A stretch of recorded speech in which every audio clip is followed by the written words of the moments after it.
Welcome to the third part of this series about yoga philosophy, theology, what gives, what is it, how to think about it, how to understand it.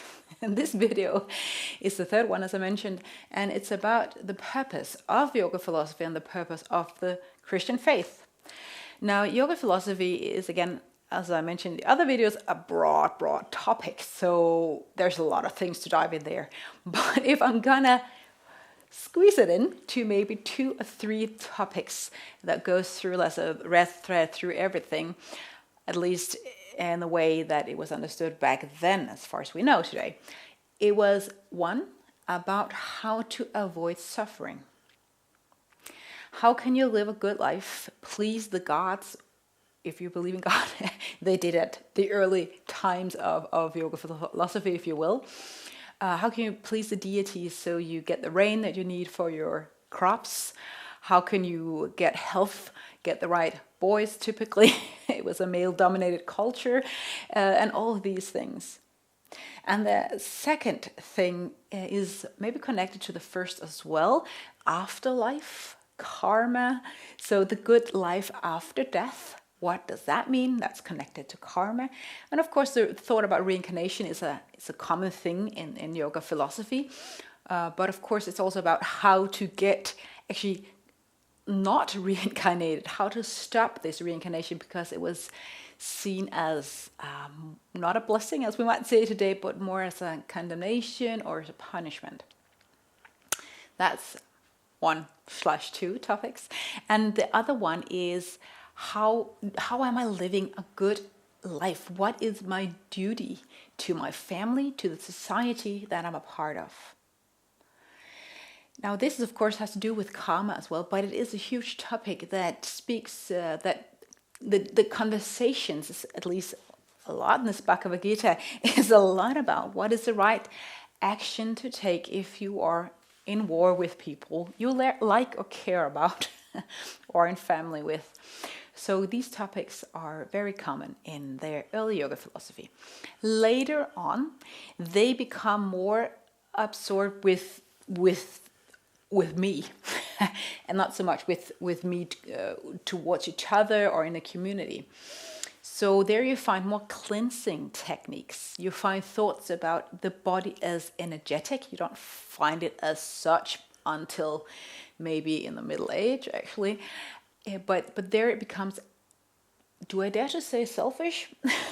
Or maybe more navel gazing. How can I cleanse my energy, my body, in order to get the good life and live the healthy, strong life, to receive also wisdom? That's a huge topic as well. The enlightenment, again, maybe a little bit later in history also. So these topics are very common in yoga philosophy. Can we use that today? Sure, if we interpretate it into what makes sense in our time and age. Now then, what about the Bible? There is the Old Testament, there's the New Testament. The New Testament is typically about stories, about people, everyday life people that God chooses. And through his plan and through the choices of these people, God's plan is unfolded throughout history. And it's also a story about how God's rules for life, for the good life, if you will, and for the good afterlife. It's not that common with afterlife in Old Testament, I would say. But it's about connecting to these rules, not only outside, following them with your actions, that's also important, but also following them with your heart.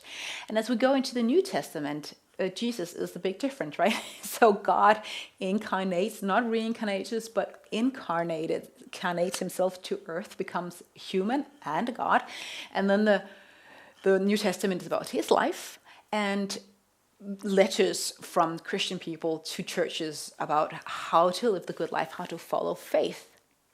So it's a different genre of writing, but the topics about wisdom, the topics about afterlife, the topics about what is good actions, what is the right duty towards my neighbor, towards myself, towards God, is also here.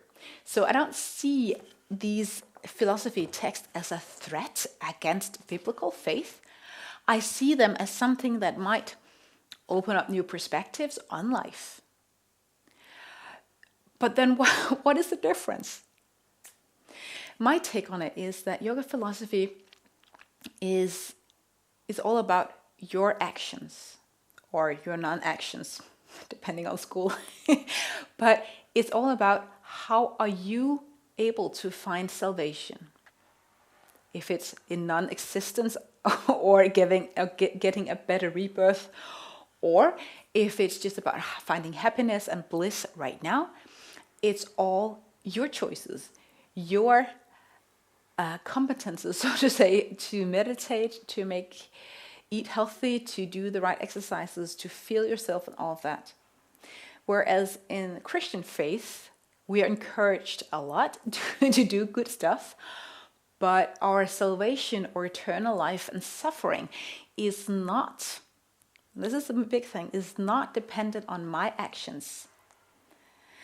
Grace is the big difference. Grace that the hero Jesus bought for humanity on the cross. He died and rose again. So Jesus is the difference, and grace. Now there are thoughts about grace, as far as I can see in the yoga philosophy, but not as overwhelming. Grace can, if we take these two philosophies up, if you will, I would say grace is what can erase the thought about karma. Karma is always the strongest idea or the strongest baggage you have in yoga philosophy, whereas the Christian faith, they say, well, you can have karma, a lot of bad karma, if you will, in your life, but actually, if you believe in Jesus, the karma is just deleted, thrown out the window. And you can think that that's unfair. That's fair enough. But I would say that's the biggest difference between these things. Of course, there's the thing about who is God and is there multiple gods or just one. But the biggest difference, I would say, is it your own salvation, your own doing, or is it depending on grace through Jesus Christ? So, interesting, I think. In the next video, I'm going to share with you something that I find super interesting. Oh, that's the wrong word. In the Yoga Sutras. You might know about the 8 limbs of yoga. I'm going to talk about those and give you my take on it, and how I see it as a follower of God. Now, if you want to know more, you are welcome to take a look or even buy our book, Learning CrossYoga. It's super great book. The first half, so to say, is about yoga philosophy, yoga history, theology, all of these things, and then you get more into practical stuff about how to actually to teach yoga if you're interested in that. But take a look at that. You can find it at Amazon. Thank you so much for looking at this video. Make sure to like, subscribe, share if you find this video interesting, and I hope to see you in the next one.